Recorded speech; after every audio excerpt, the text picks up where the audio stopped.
All right. So, using our little Pixar clip as some inspiration, let's go ahead and go to your participial phrase quadrant and let's craft a sentence that doesn't start with Jack Jack or the babysitter or Kari. It doesn't start with a subject, but instead it starts with a participial phrase, an ing. So I'll give you my example. I'll come up with erupting into flames. Jack Jack terrified his babysitter. Okay? Try your own with a little, and you can underline your opening phrase. Erupting into flames, Jack Jack terrified his babysitter. More interesting, more fluent than just Jack Jack did this, period. Okay? Try it out, and I'll meet you back. You can have two kids share out in the crew, two different kids, and we'll go over to adverbs in a second. All right, adverbs. There's so many awesome verbs in this little clip, so let's describe one. So let's just say, I'm going to talk about the babysitter. So like desperately.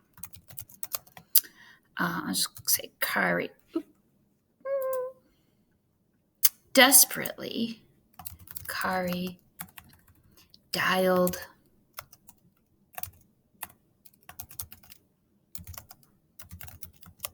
for help.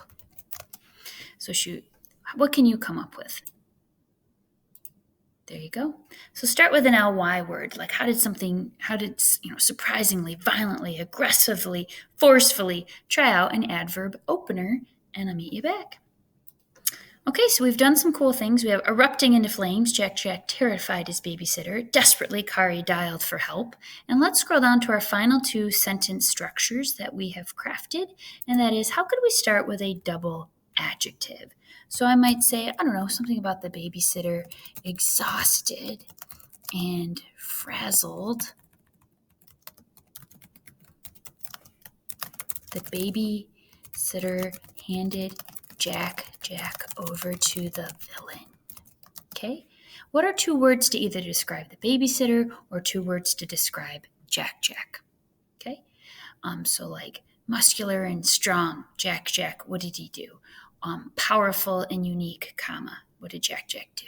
So give it a whirl. Feel free to I'm going to use a little spell check action there. All right, try your adjectives and I'll meet you back.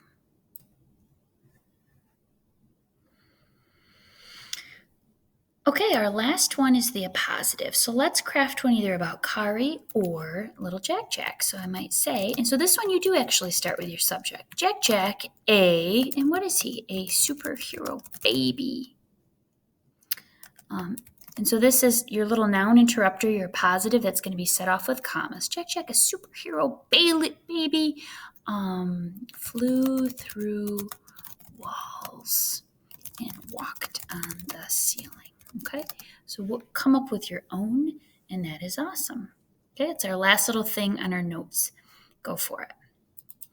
All right, so at this time, we have 4 quadrants with 2 examples of each type of sentence structure, which is fantastic. And you can use this over the next couple days as your guide. So you can have your Chromebook open, you're doing a Kahoot, you have your Chromebook open, you're writing a little essay that you're going to be doing, and this is your guide. So, I need a participial phrase, boom, you can check out what your notes look like. And so you can craft one for future occasions. If you have some time right now, in our English time, you can start the next piece, but otherwise we're going to work on it tomorrow. And that is just going back to our writer's notebook, and you're going to do some sentence makeovers. So we noticed the first time we started with just like, my cat did this, my brother, he did that. So how can we rework some? And so they start with maybe an ing, or they start with an ly word, or they start with a double adjective. So I'll just give you one little thing. Instead of saying my cat is hyper, we call him Franklin Lightning Pants. I said my cat, Franklin Lightning Pants, devours his fancy feast meaty bits and races wildly through the house. So that one is the appositive. My cat, Franklin Lightning Pants, instead of saying he does parkour and bounces off the chairs, I said fueled and hyper, comma, he clambers up our wing chair only to launch himself off at the top. So that one is a double adjective.